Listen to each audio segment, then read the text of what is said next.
Dear student, आदाब। आप लोग भी मेरे साथ कह सकते हैं आदाब, लेकिन ध्यान रखें साथ में कोई बैठा ना हो, नहीं तो परेशानी हो सकती है।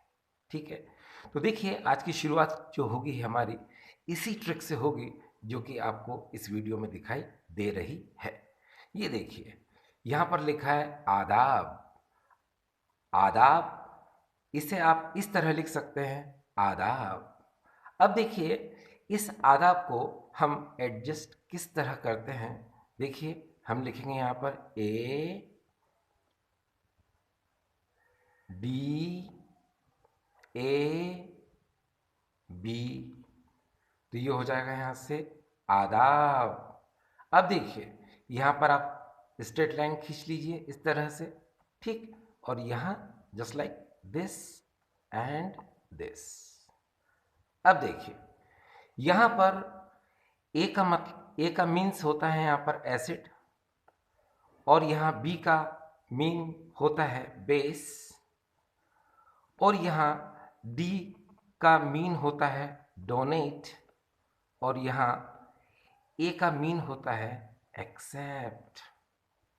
ठीक, फिर आप यहाँ पर लिख सकते हैं बी एल, यहाँ पर भी आप लिख सकते हैं बी एल, और जो ये आपको लाइन दिखाई दे रही है ये वाली डायगोनल, यहाँ पर आप एल लिखने के बाद एक लोन पेयर लगा सकते हैं, और यहाँ पर भी एल लिखने के बाद आप एक लोन पेयर लगा सकते हैं। ठीक, अब इस ट्रिक से हमें एडवांटेज क्या होगा? इस ट्रिक से हम ब्रॉन्स्टेड, लोरी कॉन्सेप्ट और लुईस कॉन्सेप्ट को इजीली जान सकते हैं। कैसे? देखिए, according to Bronsted Lowry concept, acid वो सब्सटेंस है जो प्रोटॉन डोनेट करता है, और बेस वो सब्सटेंस है, according to Bronsted Lowry concept, base वो सब्सटेंस है जो प्रोटॉन एक्सेप्ट करता है। एक बार फिर से देखिए यहां पर, according to Bronsted Lowry concept, acid वो होता है जो प्रोटॉन को डोनेट करता है, और बेस वो होता है जो प्रोटॉन को एक्सेप्ट करता है। ठीक है, एक बार फिर से देखिए, according to Bronsted Lowry concept, acid वो सब्सटेंस है जो प्रोटॉन को डोनेट करेगा, और बेस वो सब्सटेंस है जो प्रोटॉन को एक्सेप्ट करेगा। ठीक, और यहाँ एल का मतलब होता है लुईस।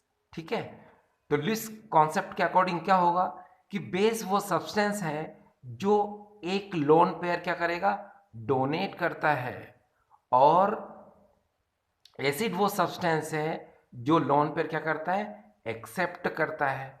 ठीक, यानी कि ब्रॉन्स्टेड लोरी कॉन्सेप्ट में आपको स्ट्रेट जाना है और लुईस में आपको डायगोनली जाना है।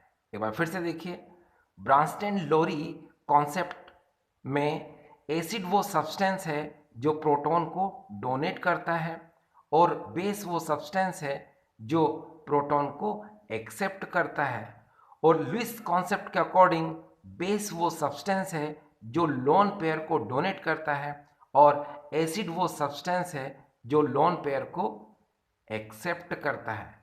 ठीक, इसका हम एग्जाम्पल देख सकते हैं। देखिए यहाँ पर हमने HCl लिया और साथ में H2O लिया, तो यहाँ जो HCl है ये एक प्रोटॉन को डोनेट करेगा, किसको, H2O को। तो जब H2O प्रोटॉन को ले लेगा तो वो H3O पॉजिटिव यानी हाइड्रोनियम आयन में कन्वर्ट हो जाएगा, और यहाँ जब HCl H पॉजिटिव दे चुका है तो यहाँ हो जाएगा Cl नेगेटिव। ठीक, बिकॉज HCl ने प्रोटॉन दिया था इसलिए ये ब्रॉन्स्टेड एसिड होगा, और इस H2O ने इस प्रोटॉन को एक्सेप्ट किया था इसलिए ये ब्रॉन्स्टेड बेस होगा। ठीक, अगर हम इसके राइट हैंड साइड पर देखें इस H3O पॉजिटिव को और यहाँ Cl नेगेटिव को, तो H3O पॉजिटिव को अगेन अगर हमको H2O में कन्वर्ट करना है, यानी कि इसको H2O में कन्वर्ट करना है, तो ये क्या करेगा, प्रोटॉन को डोनेट करेगा यानी देगा, तो हम किसको कहेंगे, कॉन्जुगेट एसिड। और इसी तरह से Cl नेगेटिव को अगर HCl में कन्वर्ट होना हो तो ये भी H पॉजिटिव क्या करेगा, एक्सेप्ट करेगा, तो ये क्या हो जाएगा, कॉन्जुगेट बेस। ठीक है, आपको पता होना चाहिए कि जो कॉन्जुगेट एसिड बेस पेयर होते हैं उसमें एक प्रोटॉन का डिफरेंस होता है। ठीक, चलिए अब हम दूसरी शुरुआत करते हैं लुईस कॉन्सेप्ट के साथ। यहाँ जो एग्जाम्पल आपको नजर आ रहा है ये NH3 यानी अमोनिया है और यहाँ पर बोरोन ट्राइफ्लोराइड यानी BF3। यहाँ अगर आप NH3 को देखें तो एक लोन पेयर और यहाँ पर ये 3 बॉन्ड पेयर हैं, तो इसका ऑक्टेट कंप्लीट है यहाँ पर। लेकिन अगर हम BF3 को देखें तो यहाँ इसका ऑक्टेट कंप्लीट नहीं है। वैसे भी आप जानते हैं कि ऐसे कंपाउंड जिनका ऑक्टेट कंप्लीट नहीं होता है यानी कि जिनका ऑक्टेट इनकम्प्लीट होता है उन्हें हम इलेक्ट्रॉन डिफिशिएंट कंपाउंड कहते हैं। ठीक, चलिए अब यहाँ क्या होगा, NH3 इस BF3 को अपना लोन पे इलेक्ट्रॉन डोनेट करेगा। क्यों करेगा, ताकि BF3 का भी ऑक्टेट कंप्लीट हो जाए। तो यहाँ देखिए क्या होगा, H N H और यहाँ पर H, यहाँ B F, फिर यहाँ पर F और यहाँ पर F। अब बिकॉज इस NH3 में जो नाइट्रोजन के पास जो लोन पेयर था उसने डोनेट कर दिया किसको, BF3 को।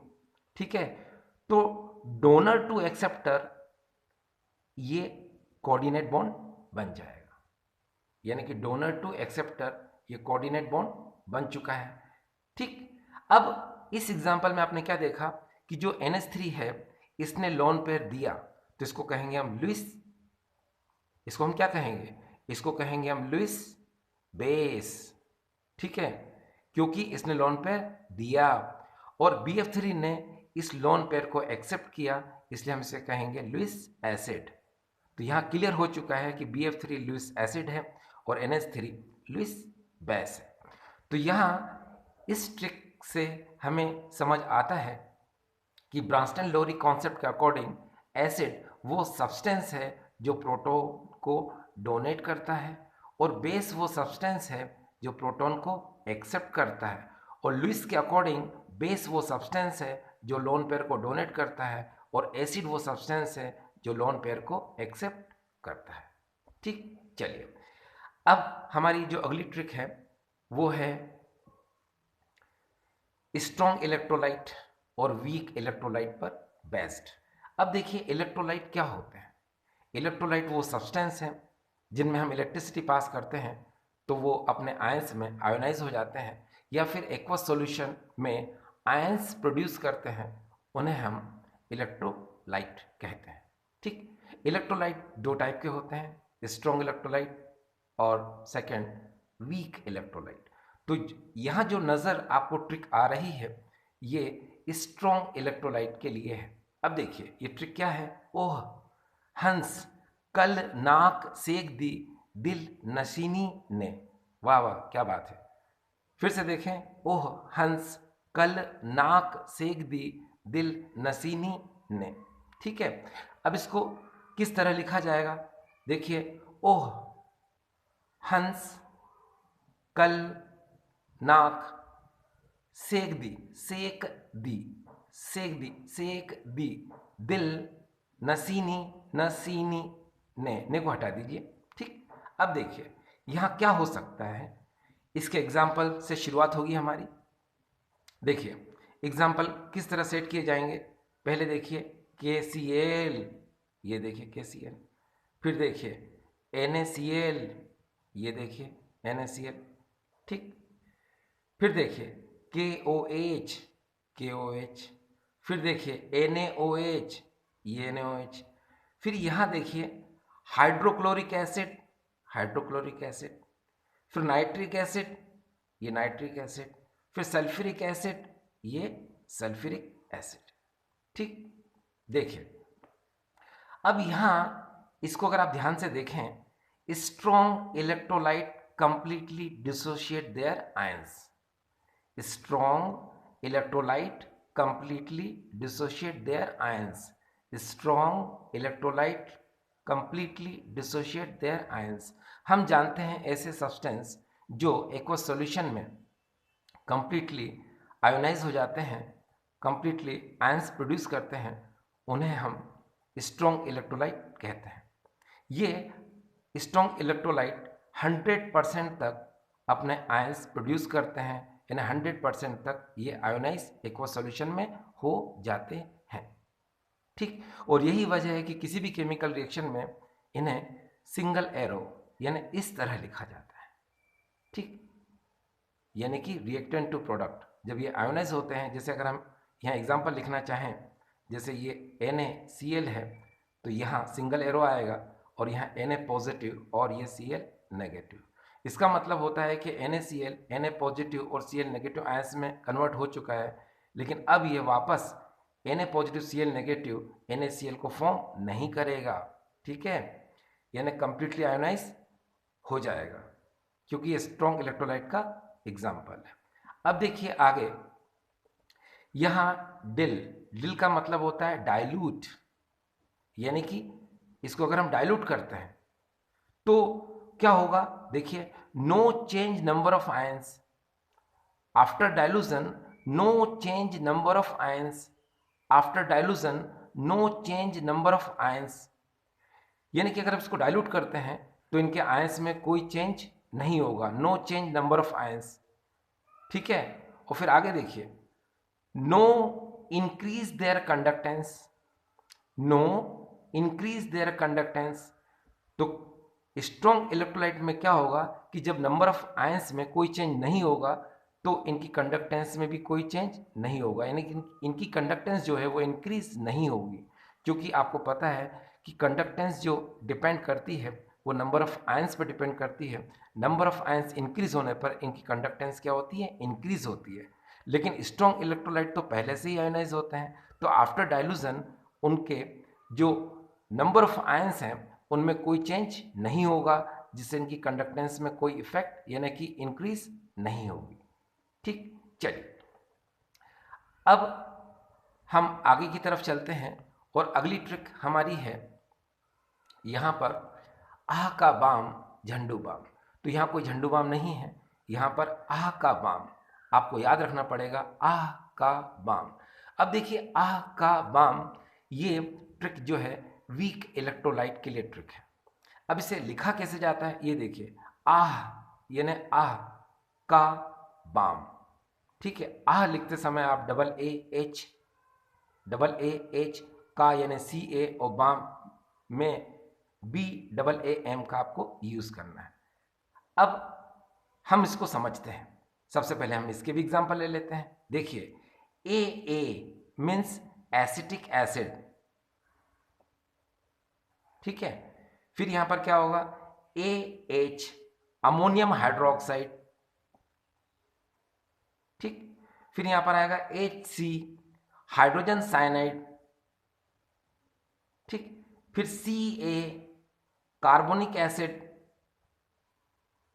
ठीक, फिर BA बोरिक एसिड, ये देखिए H3BO3 बोरिक एसिड, फिर यहां पर आएगा AM यानी अमाइन यानी कि RNH2।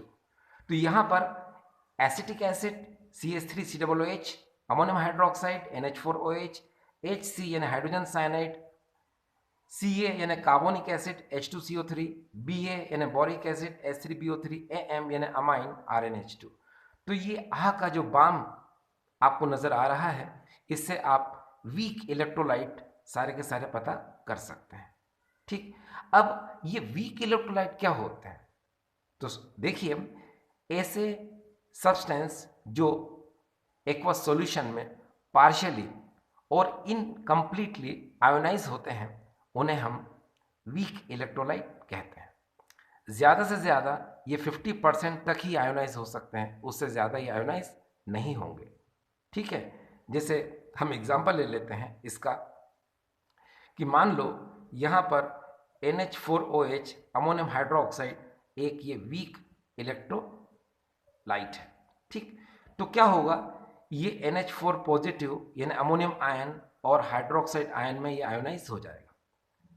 जैसे ये 50% तक आयोनाइज होगा ये रिवर्स चलने लगेगा, यानी कि ये देखिए पहले ये NH4OH से NH4 पॉजिटिव OH नेगेटिव बनाया, लेकिन 50% पर आकर ये रिवर्स रिएक्शन चलने लगती है, यानी बैकवर्ड डायरेक्शन में। इसीलिए यहाँ पर ये देख रहे हैं आप, इक्विलिब्रियम का साइन आता है। ठीक, तो आज की जो ट्रिक थी, सबसे पहले आधा जो कि ब्रॉन्स्टैंड एसिड बेस कॉन्सेप्ट के लिए थी। फिर ये जो सेकेंड ट्रिक थी, ओह हंस कल नाक सेक दी दिल नशीनी ने, ये स्ट्रॉन्ग इलेक्ट्रोलाइट के लिए ट्रिक थी। और थर्ड यहाँ पर आह का बाम, ये वीक इलेक्ट्रोलाइट के लिए ट्रिक है। ठीक है,